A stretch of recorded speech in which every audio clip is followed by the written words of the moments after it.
Looking back, I'd built my whole identity around success, at least, what I thought success was. I had this rock solid belief that status and career achievements were what defined a man, what made him truly valuable.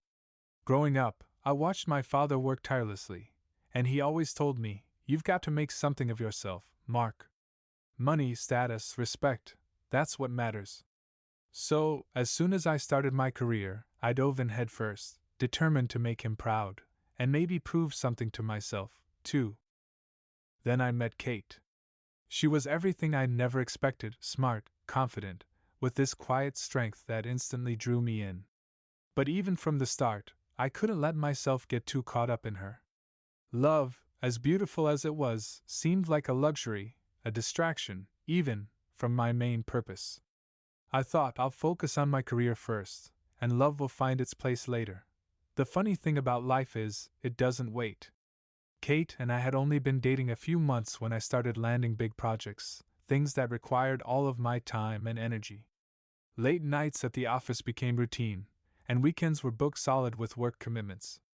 I convinced myself Kate understood because, hey, I was doing it for us, wasn't I?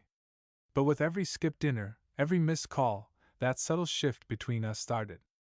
At first, it was hardly noticeable, just little things, like how her texts took longer to come in or how she'd fall asleep before I made it home. I chalked it up to the price of ambition. And there was part of me that thought she'd understand because, deep down, didn't everyone want to be with someone who could provide the dream life? And I was on that path, or at least that's what I told myself. The truth was, I felt a mix of pride and fear. Pride, because my career was taking off. Fear, because in the back of my mind, I knew I was losing her, one work commitment at a time. But I kept going, believing the trade-offs were worth it. After all, I'd always assumed we'd have time later, once I'd made it. But life isn't that patient. Little did I know, the real price of my ambition wasn't measured in promotions or paychecks, it was measured in the growing distance between Kate and me, a distance I couldn't seem to bridge.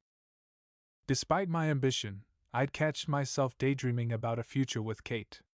In those rare, quiet moments, maybe when I'd look over and see her reading by the window, or hear her laughing at one of my awful jokes, I'd think, this is it. This is what it's all about. But I'd always tuck those thoughts away, telling myself there'd be time for that later. I had this belief that once I'd climbed high enough on the corporate ladder, I could focus on our future together, maybe even start a family. But right now, my career had to come first. Kate was patient, far more patient than I probably deserved. She'd sit through endless conversations about my work, even though I rarely asked about her day. She'd listen as I vented about my latest project or upcoming deadline, always supportive, always understanding. And every now and then, she'd look me in the eye and say, "I'm proud of you, Mark. But I hope you're doing this for yourself, too." At the time, I'd brush her off, saying something like, "Of course I am." But truthfully, I wasn't sure. I remember one evening, after I'd just secured a major contract, Kate surprised me with a candlelit dinner at home. She looked stunning, and I could see how much effort she'd put into everything: the food, the setting, even the playlist. For a moment, I felt like I was exactly where I was supposed to be. But halfway through the meal, I got a call from my boss. He needed an urgent update, and without thinking, I took the call, leaving Kate sitting there, her face falling as she picked at her food. When I hung up, she tried to smile, but I could see the hurt in her eyes. I'd ruined a special moment because I couldn't draw a line between work and love. She didn't say much that night, but I could tell she was disappointed. Still, I justified it to myself, thinking, she'll understand. She knows I'm doing this for us. But deep down, I started to wonder if she'd always be able to understand.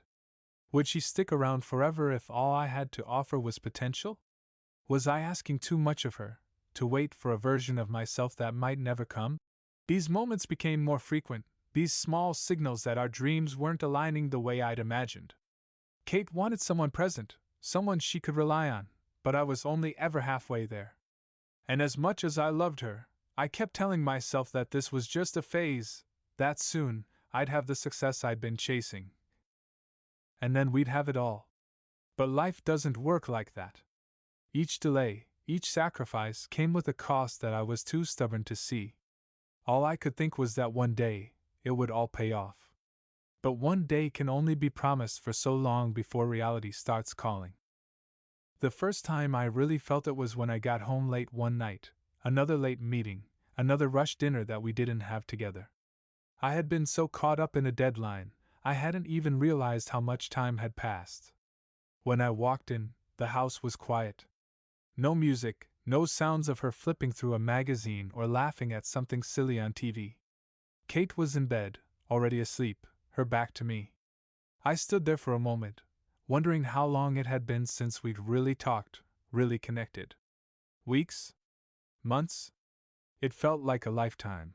I tried to shake it off. After all, I was doing this for us, right?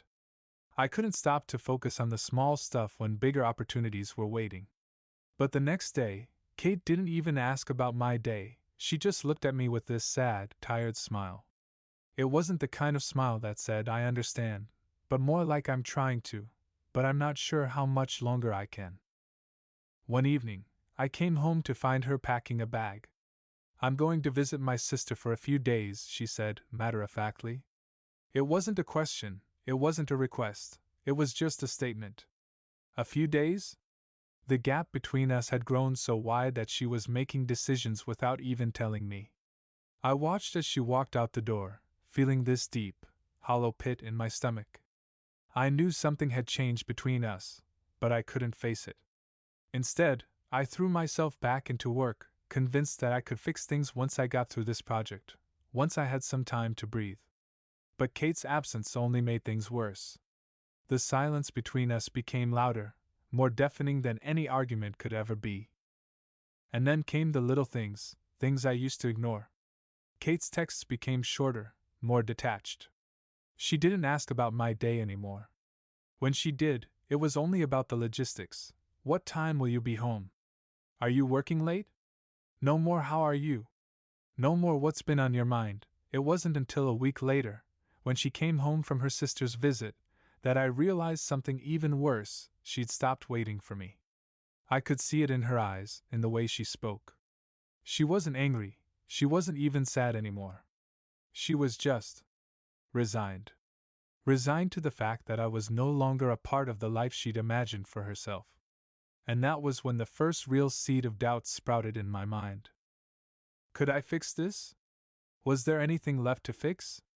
The foundation that once felt so strong, the love that had once been so obvious, was now cracked, and I wasn't sure how much longer I could ignore it. The hardest part was realizing that the love I had for Kate wasn't enough to bridge the distance we'd created between us. And trust me, I tried to convince myself it was just a phase. I kept telling myself that once this project was over, once I finally got this promotion, things would go back to the way they were. I would show Kate how much I loved her, how much I wanted us to have a future together. But deep down I knew that the distance wasn't just physical, it was emotional. We were both so consumed by our own worlds, so focused on our own dreams, that we had no time to nurture the one thing that should have been at the center: each other. I sat there one night, staring at my phone, unsure whether to call her or not. She was at her parents' house, and we hadn't really talked since she returned. The silence was suffocating. I felt like I was losing her, but I couldn't find the words to fix it. And that's when it hit me: maybe I wasn't supposed to fix it. Maybe it was time to let go. As much as I loved her, as much as I wanted us to be the couple we once were, I knew that I couldn't keep dragging her along, waiting for something that might never happen. She deserved someone who could be there for her, someone who wasn't so consumed by his own ambitions that he didn't have time for love. So I made the call. My heart was racing, my palms sweating. I knew the conversation wasn't going to be easy, but I also knew it was the only choice I had. "Kate, we need to talk," I said, trying to steady my voice. She agreed, and when she showed up at my apartment, there was a sadness in her eyes that I hadn't seen in a long time. She knew what was coming before I even said a word. "I think we need to break up," I said, the words feeling foreign as they left my mouth. I never imagined saying them to her, especially not under these circumstances. But I couldn't keep pretending that things were fine when they weren't. I watched her face fall, the tears welling up in her eyes, and it felt like a part of me was dying inside. "I love you, Kate. I always will," I said, barely able to choke out the words. "But we're not the same people we were when we started.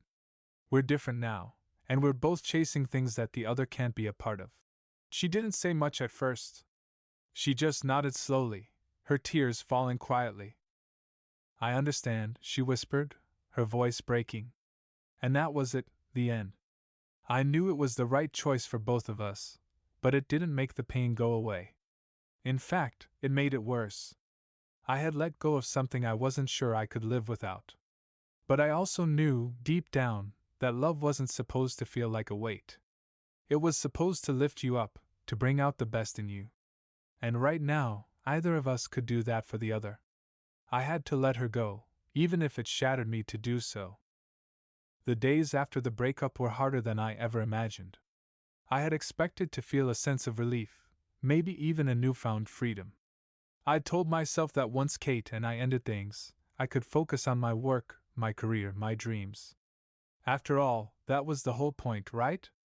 But instead of feeling like a weight had been lifted, I was crushed under the reality of what I'd just done.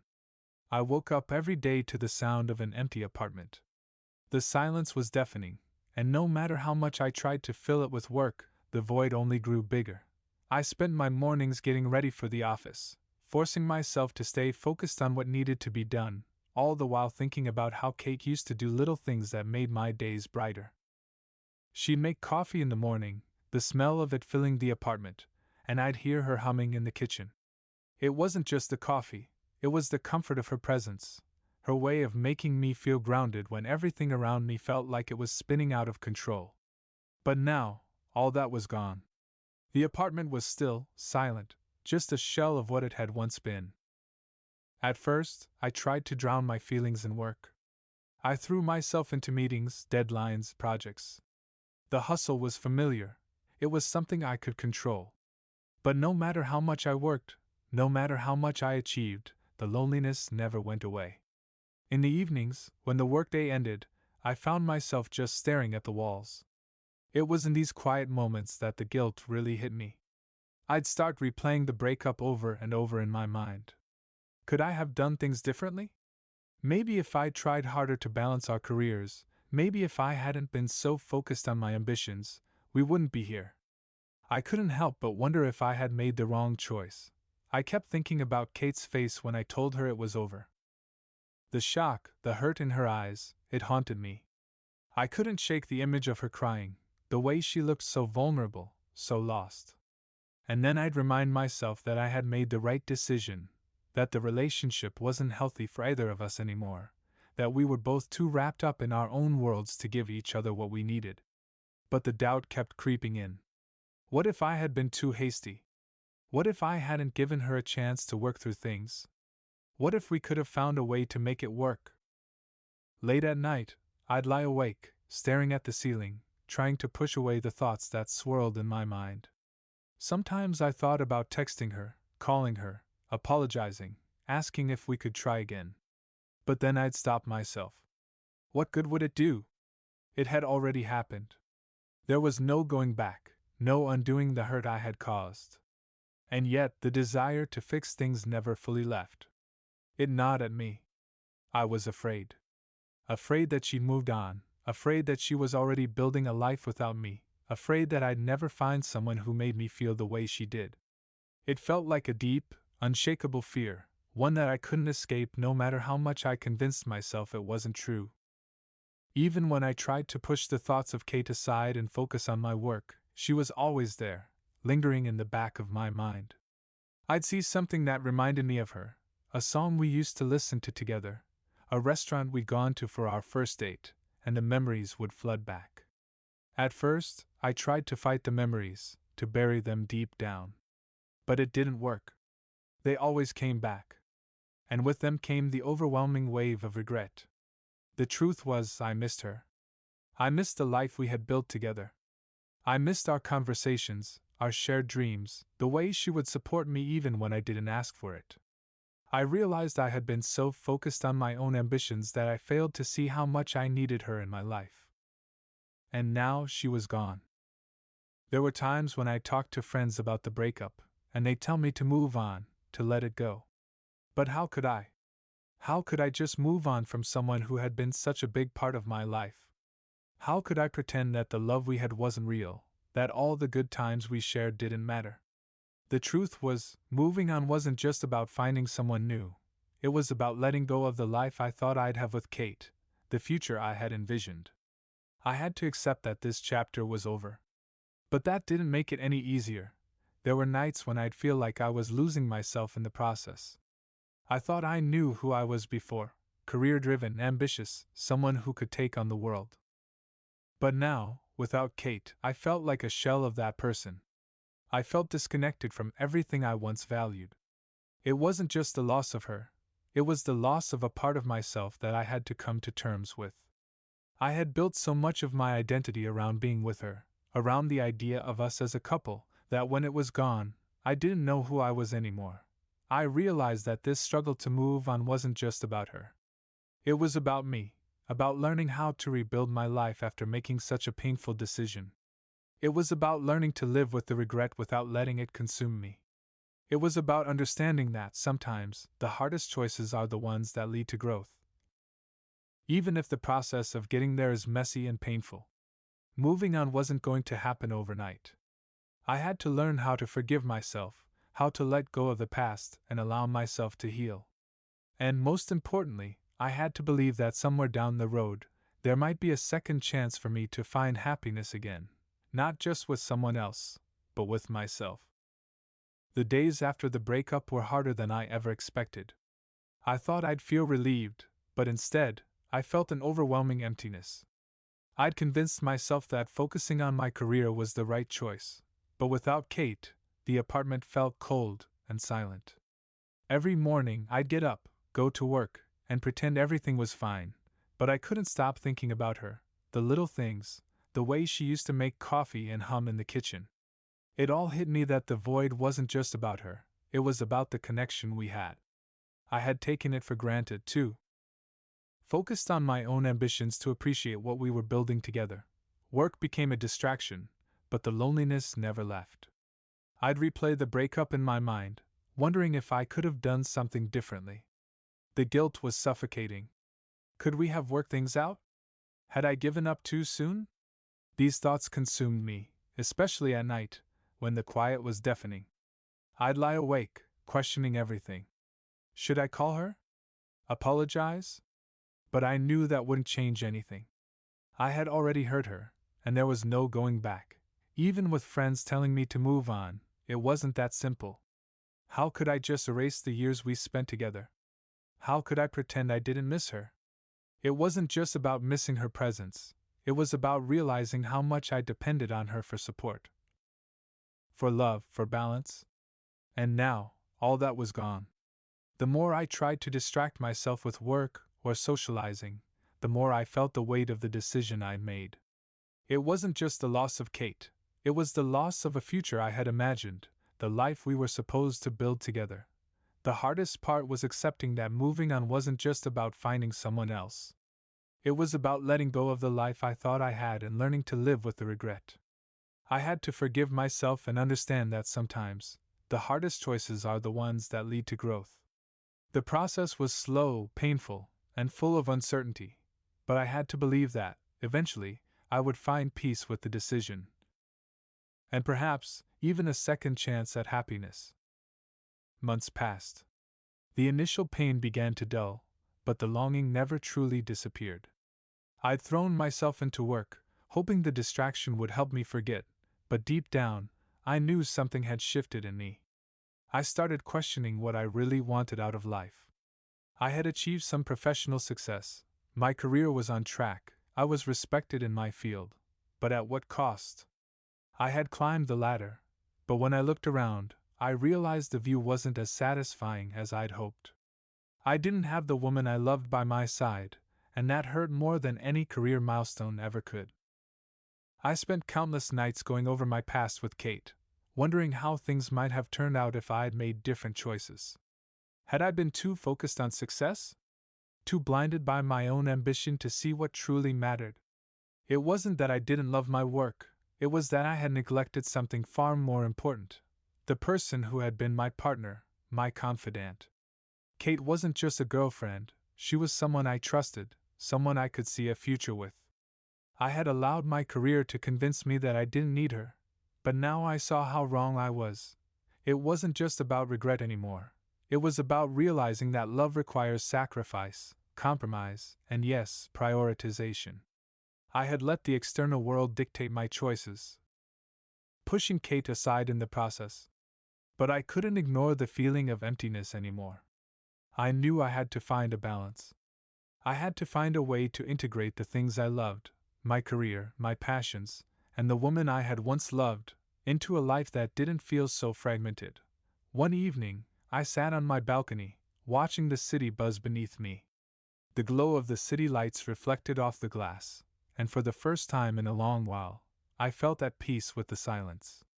It wasn't the absence of Kate that was making me restless, it was the absence of purpose, of clarity. I had been living in a state of confusion, chasing goals that didn't lead to happiness.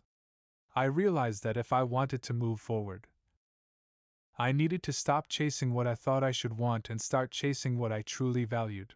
And that's when it hit me: I needed to change. Not just my career or my lifestyle, but the way I approached love and relationships. I had always thought that focusing on work would lead to success, but now I saw that real success was about balance. It was about understanding that love, commitment, and growth went hand in hand with the pursuit of personal dreams. It was a hard pill to swallow, but it was one I needed to take if I ever hoped to be happy again.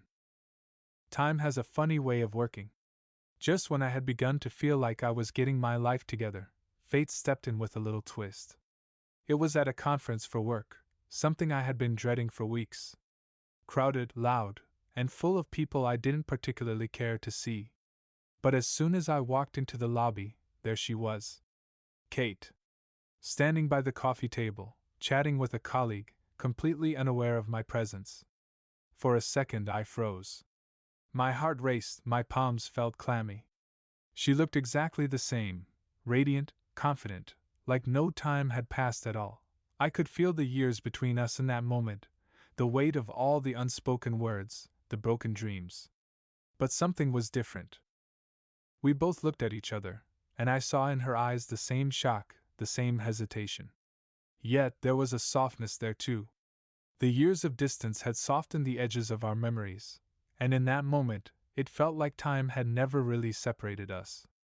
It wasn't just a coincidence, it felt like the universe was giving us a second chance. After a few awkward moments, we found ourselves standing together by the coffee machine. She smiled, a little unsure, but her warmth was undeniable. "I didn't expect to see you here," she said. I could hear the old familiarity in her voice, the same tone that had once made me feel at home. I smiled back, my nerves slowly calming. "I could say the same thing," I replied. We talked for a few minutes, exchanging pleasantries, but underneath the surface, I could feel something stirring. We both had moved on in many ways, but there was an undeniable connection still lingering between us. As the conversation continued, it became clear we had both changed. And not just in the superficial ways that time changes people. Our goals, our priorities, and our understanding of what mattered had shifted. Kate spoke with passion about her current work, but there was a depth in her words that I hadn't heard before. It wasn't just about ambition anymore. She was talking about balance, about wanting to be more present in her life. It was a stark contrast to the woman I had once known, the one who had been so driven by success that we had drifted apart. And as we spoke, I realized something profound. We had both come to the same conclusion, just from different paths. We no longer viewed our careers as everything.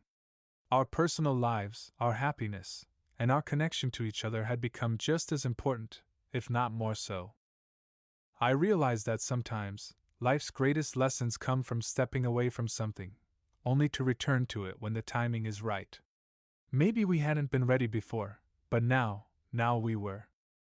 The next few days after that conference were a whirlwind. Kate and I stayed in touch, exchanged messages, and even grabbed coffee again. But this time, there was a different energy between us. It wasn't the awkwardness or the unresolved tension that had once clouded our interactions. Instead, it felt like we were two people who had both grown, who had learned lessons the hard way, and now had an opportunity to rewrite the narrative of our relationship. One afternoon, we decided to meet for dinner, away from the noise of the conference or the distractions of our everyday lives. As soon as I saw her, I felt a rush of emotions. There was the familiar sense of warmth, the way she smiled at me like no time had passed. And yet, there was something new. A maturity, a softness that hadn't been there before. We sat down, and for the first time in a long time, we weren't talking about our careers or obligations. We were talking about life. About how far we had come and what we had learned. "I've been thinking a lot about us," Kate said, her voice calm but full of meaning. "About everything. About why we broke up." Her words hit me, and I felt a lump in my throat. I had been thinking about the same thing, but I hadn't known how to say it. I think we were both so focused on the wrong things. We didn't see how our priorities were shifting until it was too late. And honestly, I don't think I realized how much I missed you, how much I still needed you. I sat there stunned. She was admitting what I had been feeling too, but I never expected her to be so open. The walls we had built around ourselves seemed to melt in that moment, and I could feel the space between us closing. "I miss you too," I confessed, the words spilling out before I could stop them. I thought I was doing the right thing, focusing on my career, on my success. But I lost sight of what really mattered. I took you for granted, and I'm sorry for that. We paused for a moment, both absorbing the weight of the conversation. The silence between us wasn't uncomfortable, it was filled with understanding. I could see in her eyes that she had changed, that she wasn't the same woman I had broken up with. She had found her own path, her own peace. But there was still something there, something worth holding on to. We talked about what went wrong, but more importantly, we talked about what could be different. We both acknowledged that our careers were still important to us, but they no longer defined us. We wanted to build something together, a life where we didn't have to choose between love and ambition. Where we could support each other, grow together, and create a future that felt fulfilling for both of us. That conversation was the turning point. It was the moment I realized that sometimes, stepping away from something you love can be the catalyst for growth. It wasn't just about fixing what had been broken, it was about understanding that love, like everything else in life, requires flexibility. It's not about holding on tight to the past, but about finding a new way to move forward, together. As the days passed, Kate and I began to navigate this new chapter in our lives. It wasn't as simple as picking up right where we left off. In some ways, that would have been easier. There would be fewer questions, fewer doubts. But that wasn't what we needed. What we needed was to rebuild, from the ground up. Trust had been fractured in the past, and it wasn't something that could be repaired overnight. We had to be patient with each other, understanding that the process would take time. One of the most difficult conversations we had was about trust. It wasn't just about the past misunderstandings and the pain we had caused each other. It was about the fear that maybe, just maybe, we were making the same mistake again. I remember sitting down with her one evening, and it felt like we were on the edge of something important, something life-changing. I looked at Kate, and for the first time, I saw the vulnerability in her eyes. "I'm scared," she said softly. "I'm scared that we're rushing into this. That we're not really ready." Her voice was full of uncertainty, and I could hear the hesitance in her words. What if we end up in the same place as before? What if we're just fooling ourselves again? It hit me hard. I had been so focused on what I wanted, on how much I had missed her, that I hadn't truly stopped to consider her fears. Her words were a reality check.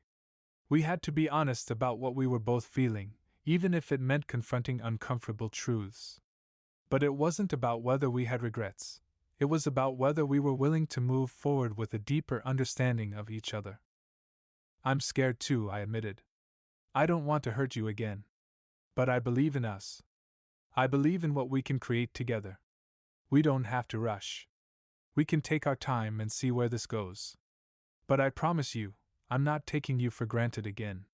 She nodded slowly, her face softening. I could see the walls coming down, the vulnerability returning.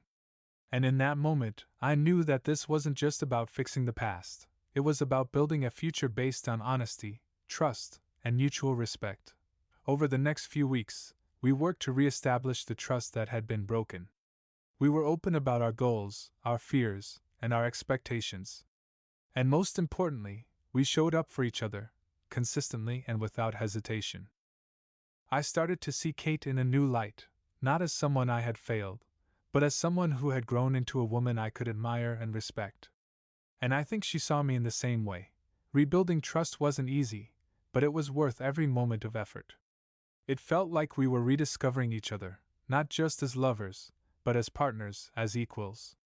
And every day, I felt more and more confident that this time, we were laying a foundation that would last, no matter what life threw our way.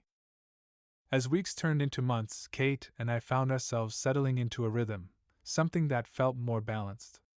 Our careers were still important to both of us, but they no longer took center stage in our lives. There was a newfound respect for each other's ambitions, but more importantly, there was a mutual understanding that we couldn't let those ambitions overshadow what we had built together. Our time together became precious, and we found joy in the small moments, the quiet dinners, the walks in the park, and the late-night conversations about anything and everything. It wasn't always easy. There were still moments when our professional worlds collided, when we had to make tough decisions about how much time we could dedicate to each other. There were projects that demanded our attention, deadlines that needed to be met, and responsibilities that couldn't be ignored. But this time, we faced those challenges as a team. We learned to communicate better, to plan ahead, and most importantly, to support each other even when we were stretched thin. I remember one particular evening, Kate was preparing for an important presentation. She had been working on it for weeks, and the pressure was building. I could see the stress on her face, and I knew how much it meant to her. I wanted to help, but I wasn't sure how. It was then that I realized that supporting her didn't mean solving all her problems. It meant being there, offering encouragement, and giving her the space to shine. So, instead of hovering or offering unsolicited advice, I decided to do something simple but meaningful. I made her favorite dinner, set the table, and told her I was proud of the work she was doing. I could see the relief in her eyes as she relaxed and appreciated the gesture. That moment was a turning point for me. I realized that love wasn't about grand gestures or big sacrifices. It was about the small, everyday actions that showed care and commitment. It wasn't about making one another feel guilty for pursuing our dreams. It was about finding ways to support each other's growth, to cheer each other on, and to create a partnership where both of us could thrive. Kate's presentation was a success, and seeing her confidence soar after that night filled me with pride. It was proof that we didn't have to choose between love and our ambitions. We could have both. The key was balance, a balance that came from deep understanding, patience, and a shared commitment to building something greater together. As we continued down this path, I realized that the love we had was stronger than it had ever been. It wasn't about rescuing one another from the pressures of life. It was about walking through those pressures hand in hand, facing them together, and coming out the other side stronger. Our relationship had become the foundation that allowed us to chase our dreams without losing sight of what truly mattered: each other. Looking back, I never imagined how much our relationship could change. The journey we'd been on, the struggles, the heartbreaks, the doubts, they had all led to this moment, a place of peace and understanding. Kate and I were stronger now, not just as individuals, but as a couple. The mistakes we'd made, the times we'd pulled away from each other, had all taught us something invaluable. Love is not a static thing. It grows, it shifts, and sometimes, it takes stepping back to fully understand its depth. There was a time when I thought I had to choose between my dreams and my love for Kate. I believed that success in my career meant I had to sacrifice the personal connections I held dear. But now I know better. The truth is, love doesn't demand sacrifice in the way I once thought it did. It doesn't require you to choose between your ambitions and the person you care about. It encourages you to find a way to make both work. It's about trust, respect, and the understanding that both people in the relationship are allowed to chase their dreams, as long as they never lose sight of what brought them together. The night we decided to take this journey together again was like a rebirth. It wasn't some grand gesture, no dramatic scene. It was just two people, sitting down, talking honestly, and realizing that they had come full circle. The love we had was stronger than the career pressures, stronger than the doubts we had faced. And with each passing day, we became more confident in the future we were building, not just individually, but as a team. A year later, we moved into a new home together. It wasn't the biggest house or the most luxurious, but it was ours. It was a place where we could build a life together, a place where we could laugh, dream, and support each other in every way.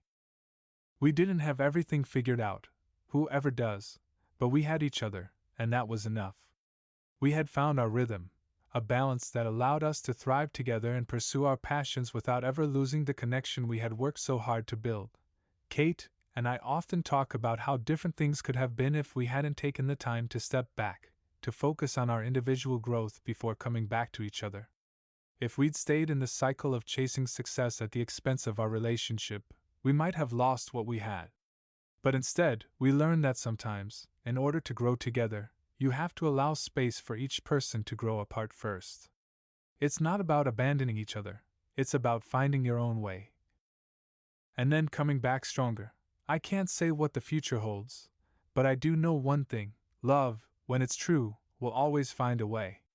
And sometimes, the path to that love isn't straight, it's filled with twists and turns, but in the end, it leads you exactly where you need to be.